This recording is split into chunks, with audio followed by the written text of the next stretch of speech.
Joining us now is OjyOkpe, the host, right? One of them. Super host. With stories trending around the world. Hello, thank you, Dr. Pate. How are you this morning? Great job yesterday. Oh, thank you very much. Thank you. Thank you so much. With Adefemi, our international correspondent. Yes. She's amazing. Dr. Pate, I gave you a shout out yesterday. Did you hear me? I did. So you were doing shakara for me. I told you implications about. Well, I was so funny. Yeah, it was too dark. Waving. I'm sure you were waving. It was too dark. But yes. What a beautiful ceremony yesterday. Really kudos to Prince Nduka Obaigbena for organizing that event, and congratulations to everyone again. Ayo, good morning. Good you morning, know I wanted you to host the show. Yes, you know yes, that, right? I said that you're rooting for me. Thank you. But you you're turned it down. fabulous. You and Adefemi, you were sight to behold on stage, and you really were able to engage and connect to the audience. Thank you so much. Rufy on fire. How are you this morning? I saw you dancing away. So I didn't know you loved Diana Ross like that. Yeah. Stop. Yes. In the name of love. I loved it. Before you break it my was heart. a beautiful, beautiful ceremony, and I'd love to share it with some of the highlights with our viewers. Well, good morning to you, viewers. Let's begin what's trending by highlighting the commemoration of Thisday at 30 and Arise News at 12. The colorful events, which took place at Eko Hotel and Suites, was graced by dignitaries from all walks of life. The chairman and editor-in-chief of Thisday and Arise News, Prince Nduka Obaigbena, honored visionaries, institutions, and game changers who have embodied the spirit of resilience and excellence in the year 2024. Highlife musician Flavour Nnabania opened the ceremony with an electrifying performance. He started his career as a drummer in a local church, and he's best known for his unique blend of Afrobeats and Highlife music, infusing Igbo sounds. Mwa baby. Welcome to the stage. Yes. OG's very, very favorite. I knew she was going to do that. The wonderful, the masterful, the fantastic. Ladies and gentlemen, Flavour Nnabania. Woo!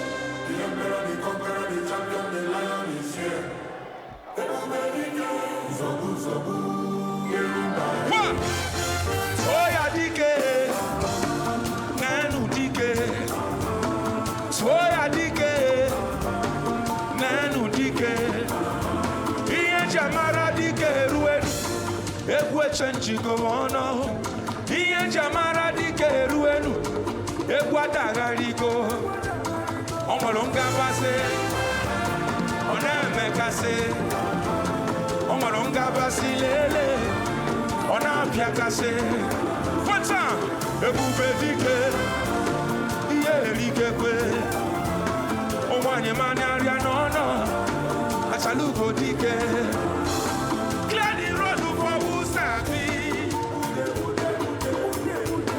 step aside for the game changer. Onya ne wuma ki abutago no. Anwa na babo na tanini. Eh, fa. Omolonga base. Ona meka simwalele. Ona longa basilele. Ona plakase. Ebubelike. Omwanye manaria nono achalugo dike iye the emperor, the conqueror, the champion, the lion is here. Zobu enimba eni. Hey, the emperor, the conqueror, the champion, the Zobu enimba. Oya dike.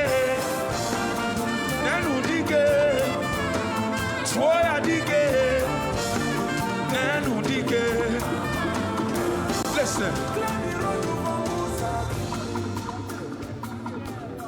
This is for Thisday and Arise. The emperor, the conqueror, the champion, the lion of media. Twoya dike, nenu dike, twoya dike, ununchabu dike. Thank you for having me. Thank you. Really, a round of applause for Flavour. He's always so brilliant. And I thought that song was quite apt. Game changers. Obviously, this day has been described as the monument, a movement. National monument. And definitely, you know, we have really set the pace and changed the game in the Nigerian media space. Congratulations, Dr. Bati. Congratulations, Ayo. Congratulations, Rufai. Congratulations to the editors, thank you, of Thisday and Arise Media Group. And of course, congratulations again to the chairman and editor-in-chief of Arise News. Well, still during the ceremony, governors of Lagos State, Babajide Sanwo-Olu, Umo Eno of Akwa Ibom, Sani of Kaduna State, and Governor Sheriff Oborevwori of Delta State all won the Governor of the Year. Good evening, everyone, Your Excellencies. This is yet another heartwarming event. Congratulations to the Duke of our time, Prince Nduka Obaigbena. This day actually started on my street because I used to live on Ogulano Drive. So 30 years ago, we're all part of the history. Today is not just a local, it's an international name. I want to congratulate you. So this award is to all of the 25 million plus Lagosians that continue to support our administration, continue to wish us the very best. I want to assure you that there's a lot we still have to offer you. Keep trusting us, and the real dividend of democracy, which will continue to serve you, will not stop. We'll give you everything twice as fast, twice as more, twice as better. Thank you very much. I thank my brother and friend, the Duke himself, and the entire management and staff of Arise News Group and Thisday newspapers for this very important honor done to me. Like I said, and here in Kaduna, our focus, as the Duke said, is trying to run pro-people, pro-poor, all-inclusive government with justice, equity, and fairness as the foundation for peace and progress. That is the reason why today in Kaduna we are expressing this very peace. I would like to dedicate this very important award to the good people of Kaduna State for their sustained support to our administration. We will also try as much as possible to continue to work for everyone in Kaduna, irrespective of religious, ethnic, or political affiliation. I want to thank each and everyone who has found time to be here today, and God bless you all. Thank you very much. Thank you so much. A round of applause for the governors. Backing you up. A round of applause for the guy. It was quite hard to pick, actually. I was really just waiting for who will have been chosen. But I thought it was befitting for all four governors, especially my governor. Governor of Delta State. But I particularly love... partial to him. Yes, I am. I'm from Delta State. Can I not just have one day to be partial? No, it's supposed to be objective. Every day. That's what we are, always though. But I mean, yes. But I particularly loved Sani's speech. They call him the governor of peace. I mean, that really is... I mean, kudos to him because of all the things that's been going on in Kaduna State since he became governor, really. Governor of peace, and all the governors, congratulations. Well, Nyesom Wike, the minister of the Federal Capital Territory, took home the Minister of the Year after a difficult selection process among nominees, including Minister of Finance, Wale Edun, Minister of Aviation, Festus Keyamo, Minister of Interior, Olubunmi Ojo, and Minister of Health, Mohammed Ali Pate. Well, Wike took to the stage to thank this day and the Nigerian public for recognizing his efforts. Let's take a look. The chairman of Thisday and Arise has said that this is the most difficult. It's not. It is the most difficult for Thisday and Arise News. For Nigerians, it's not. Of course, it's difficult because I don't think there's any minister, any public officer that have been taken on the way Thisday and Arise. Every morning, you turn on to a television, as far as Arise is concerned, is FCT. Even presidential chat is FCT. So that is why it's difficult. But I thank God Nigerians have made it. Let me use this opportunity to say, Mr. Nduka Obaigbena and your team, you have shown that you are not biased, even though we may be quarreling, even though you may not have paid your grand rent, but you still have to do the right thing. Otherwise, Nigerians would have said, this is partial. But you've done the right thing. I'm sure everybody here is happy that I emerged as the Minister of the Year. Well, it's good that he recognized that we don't do pasha here. Yeah. We don't do pasha here. But did I hear him call Chairman Nduka Irabo, or was he referring to somebody else? I mean, I thought I heard that. What kind of drink was happening yesterday night? I thought I heard that. I don't know what. I know because one thing I know that was not served on the menu was 40-year-old whiskey yesterday. Roofy. I mean, but his speech right there, Dr. Abati, what do you make of that? Well, I think the general thing is just to congratulate all the awardees, whether they are governors or company or titans or lifetime achievers. The whole idea is that we've done the event and it was very successful. I don't think we should begin to review our own programs and over-revise it and all of that. Just congratulations to all the winners. Absolutely, I thought so. But Ayo, you had a very interesting moment that you wanted to share. Was Bovi. I talked about how three of you were really, really excellent on stage yesterday. And Bovi took the opportunity to, in his usual fashion, talk to banter with some of the governors there. And he picked on Governor Wike, where he's, brought in the governor, his whatever is going on between him and the governor of Rivers State currently, and saying that if Wike comes on stage to accept any award, he must mention and give accolade and just bantered around that. So the second time he came on stage, he said, he heard that Governor Wike, Minister Wike is upset with him, so he went to him to say, please forgive me.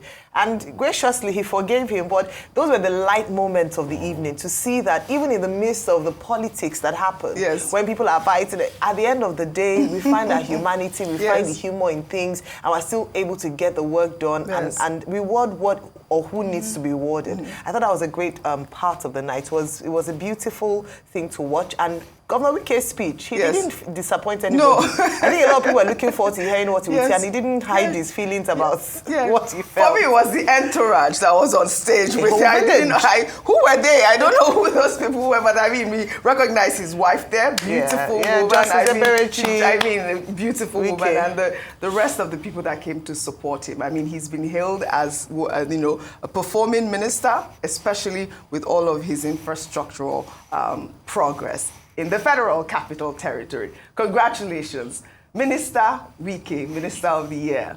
Well, let's take another story now. Former Anambra State Governor Peter Obi has praised Senior Advocate of Nigeria, Afe Babalola, for agreeing to review the defamation case against human rights activist and lawyer Dele Farotimi.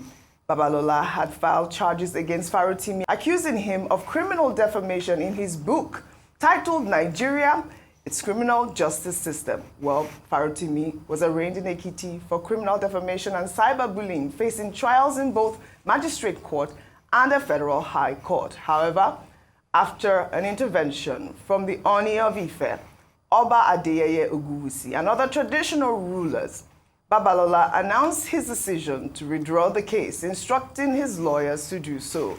The announcement came during a meeting at the Afe Babalola University. I mean, I thought this was such great news. I believe, when Dele Farotimi got bail, we had this discussion and we were hoping that this sort of intervention will help to quell the case. And we did see Peter Obi go at the time when Dele Farotimi was detained. And I'm happy that this case, at this moment has really been dropped. Dr. Abati.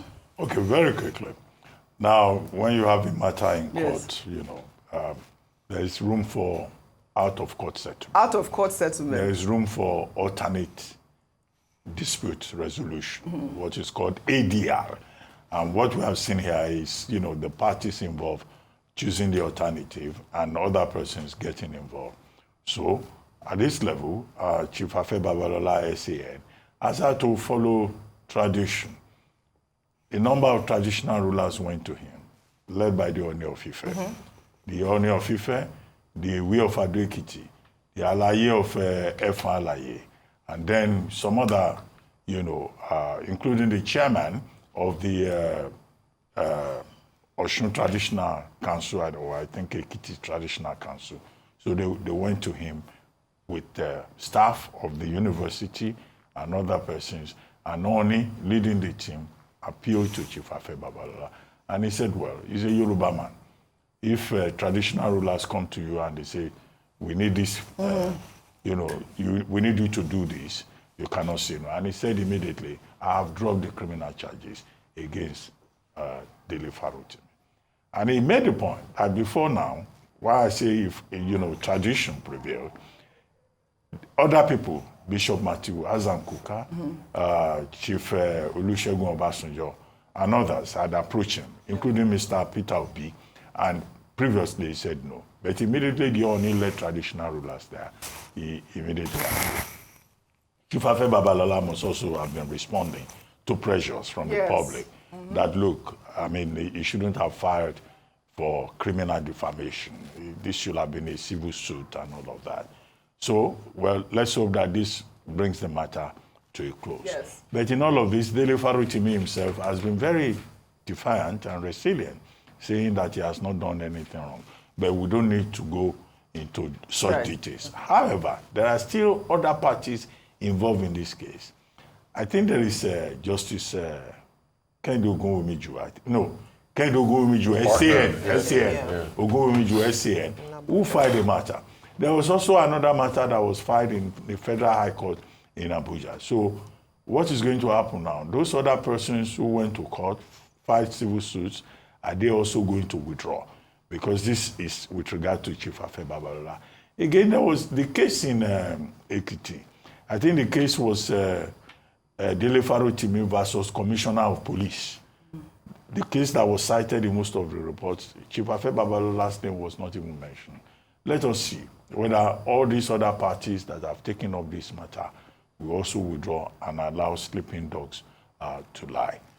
But I'm sure there are lessons to be learned here, both for the parties involved in this matter and also for the general public. All right. In terms of rights, Absolutely. in terms of the nature and limits of defamation, all of those lessons are in the public domain. Rufai, let me take a comment from X before I come to you for your comment on the story. This is from RTN, who wrote, Are Afe Babalola SAN's decision to withdraw cases against activists Dele Farotimi is a commendable act of reconciliation and legal maturity. It reflects the value of dialogue and peaceful resolution within the legal profession, a win for justice, respect, and mutual understanding. Rufai. I disagree largely with that last comment. What From is, the tweets? Yeah, what is a win for maturity? What is a win for justice and legal? What is it called?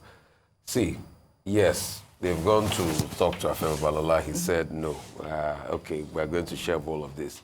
We forget in a hurry that a man slept in cell for 21 days with his family. 21 days it was. And the process at which the police went about it, there were a lot of loopholes in the process. We forget that there was not even a case of jurisdiction in the terms of the magistrate in the first place. A magistrate in this country kept somebody in incarceration for a crime that doesn't exist on the law books in the states. So are we going to wash? You see, it is this level of hypocrisy that doesn't make Nigeria grow. You know me, I will tell you the truth. Like you like it or you don't like it. I will radically tell you the truth. And everybody is saying all that. Why don't we go back to the missteps in the process that led to all of this in the first place? So what about the 21 days in prayer? So the Farotimi will just enjoy that one and say, it's part of my, the man has punished me, I've moved on with my life. Abi? So justice will not prevail on that 21 days he spent. You see, it's because of these things like this. That's why till today, we've not find the killers of Delegiva, today we've not find the killers of Bola in this country. And we just say, and that's why I say I totally disagree. Because I say, well, which win for judiciary? Which win for judiciary? Let's call it spirit and tell ourselves the truth.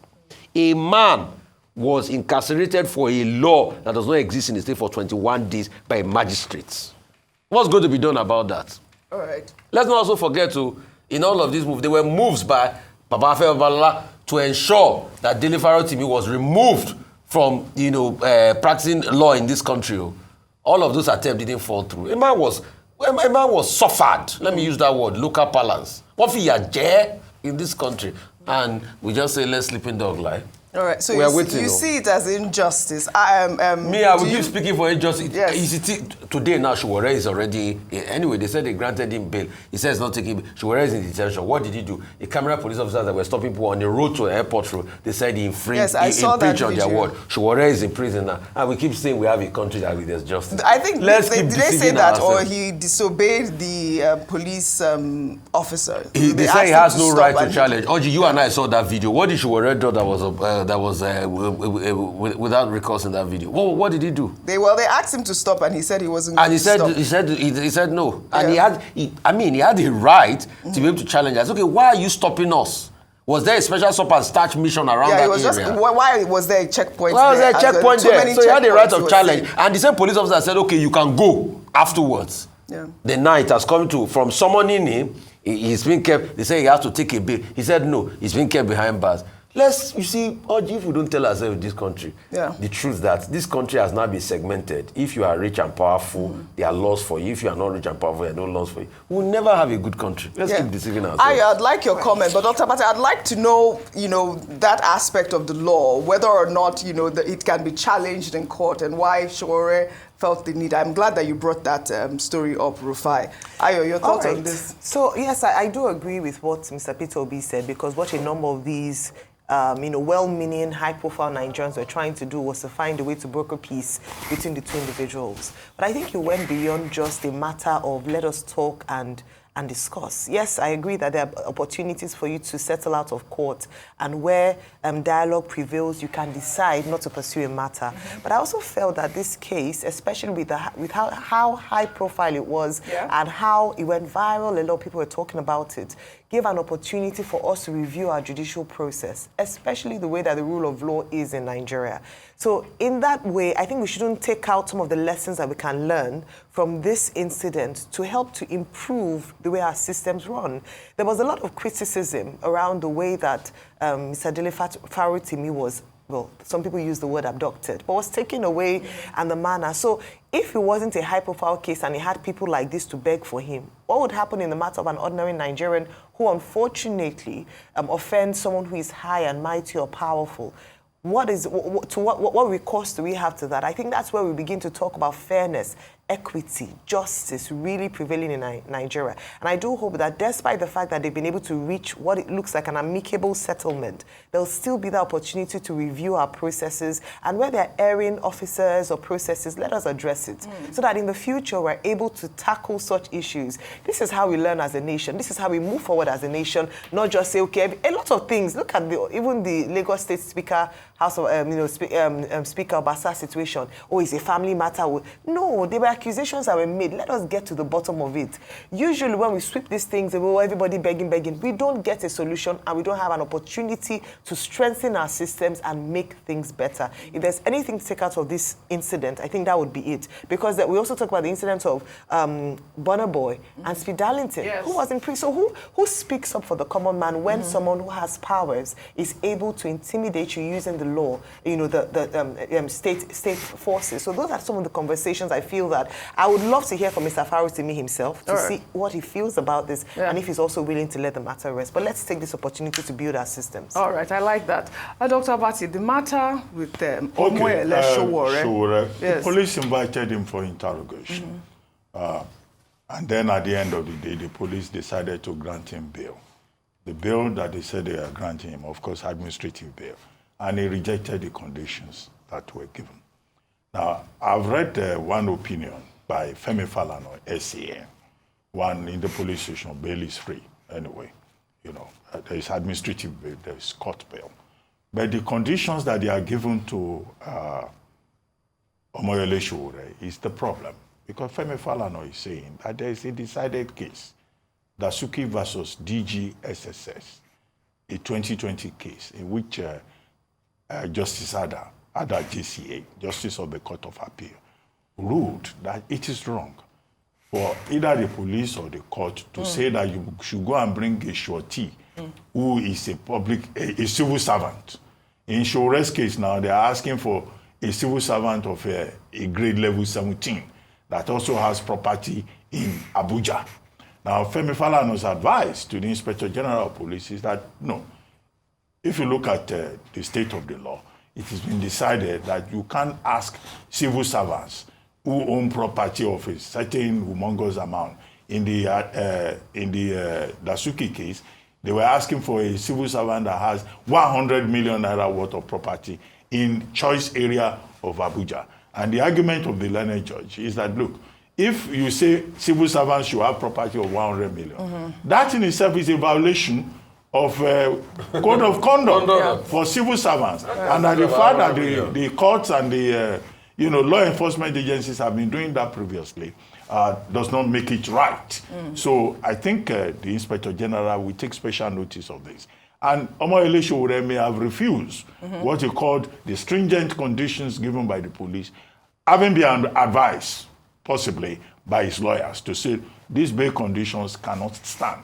And this is the case you can use as defense. The second point is that whatever may have been the circumstances, maybe Showore was resisting arrest or he was asking for explanation and all of that. They have now put him in a police station called Abattoir Police Station in Gusape, Abuja. Abattoir. We all know the meaning of abattoir. I hope that Abattoir Police Station will not translate into an abattoir in the real sense. In other words, we are saying that his rights should be respected. Yes, shouldn't be and he should not be maltreated. Absolutely. Every accused person is entitled to fair hearing under the Constitution of Nigeria, sections 35 and 36. All right. And of course, I'm sure Showore, who is a regular customer of the security agencies, who already have his lawyers saying, well, this is your customer. Yes. We know you like him very much. You're always finding a way to lock him up. But you must respect his rights. I mean, he was quite bold in that video. And the police officer, I mean, just for our viewers, just to paint a vivid picture, Showore was driving and police officers tried to stop him and he refused because he felt like there were too many checkpoints and he refused to stop. And one of the police officers there saw him and said, that's Showore, let him go, let him go. So I'm just quite, I'm interested in the case. I'd like to really see the end of it. Well, let's head over to the United States now. Let's take this good news story. A Nigerian-American woman, Victoria Ogunremi, who lives in New Jersey, returned the sum of $5,700 that she found in a toilet at her workplace. Ogunremi said she returned the money out of concern for the owner. Well, according to a report by the News Agency of Nigeria, the gesture has been described as one of the remarkable acts of honesty and kindness by most Nigerians living abroad. Talking about this kindness, I mean, how amazing it is. So remarkable that this act of honesty and kindness by Nigerians abroad have been hailed. The woman attributed her kind nature to her late father's teachings on moral upbringing, adding that he taught us never to take what does not belong to us. I mean, I love this story. Good. $5,000, Ayo. Isn't that so amazing to see that people still exists like this. Toilet, I mean, there are no cameras in the toilet face, so she could have taken the money and run, really. I thought it was good to highlight. That's not the way that we're trained. Yeah, yes. And we need to highlight that because we talk about, values being eroded. But the truth is that a lot of people who come from homes in Nigeria were trained properly. Yes. What is not yours is not yours. There are a Absolutely. lot of proverbs. Remember the child of whom you are. Yes. A good name is better than gold and silver. These were the it. things that we were raised with and the values that have followed us through. And even though she's moved far away, she still remembers it. Yes. She also credits her Christian faith. So I have to highlight that because she says that that's what we're taught not to do, not to steal, not to take what doesn't belong to you. I hope more people would emulate this and we continue to spotlight the fact that Nigerians who live abroad are not criminals. We do great things and we take values abroad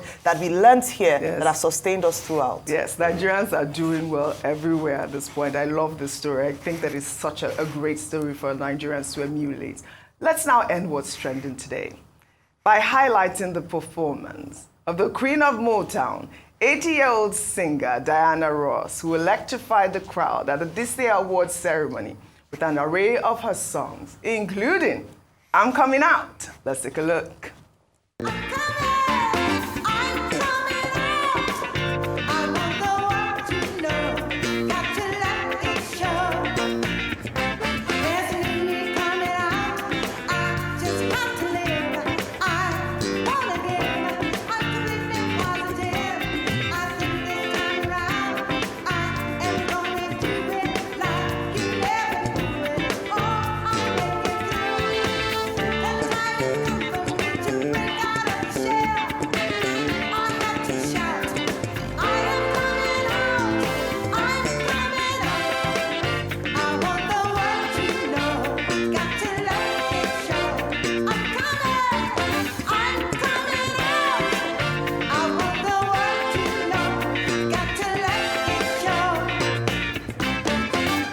I hope I look as graceful as the Queen of Motown at 80. I mean, I was just talking to people behind the scenes saying, this woman she's actually 80 years old. I mean, you guys can watch 81 in March. Yes, watch the full performance on our YouTube channel. She was glorious, really glorious. And Rufai, they carry last. I saw him dancing awake. I mean, kudos to Diana called Ross. me. Yes. Diana Ross called me, said, come to stage. Diana Ross called me, said, come to stage. You know, she didn't. I was there. You didn't need any invitation. No, she called me. Oh, the music gingered you and you felt like... No. She said, that man over there, come forward. We were dancing at the ground. We were the only ones dancing. In fact, it was I and Nelly. Nelly was just, no, that was when I went down. Yes. Then the next thing, she just beckoned. She just said, come. Then I came. Okay. I was in front. Is it for real? Wow! You were not even there. Okay, I was backstage. Me on stage. I was backstage. So that's what happened. Yeah, so I now came. I was not dancing at where we were together again. I came down. So I was dancing with Ore, and we're all dancing there. Then he beckoned. She beckoned on me. Come. And I came to the front. On stage. Beautiful. No, they will send her. Okay. No. Diana, man. But I mean, it just goes to show this woman and her stage performance, her stage presence. It's absolutely amazing. Kudos to her. Beautiful ceremony. I'd love to thank you all for your great analysis, as always, on what's trending. And congratulations again to Thisday at 30 and Arise News at 12. That's all I have for you guys on what's trending today. I'll see you all tomorrow.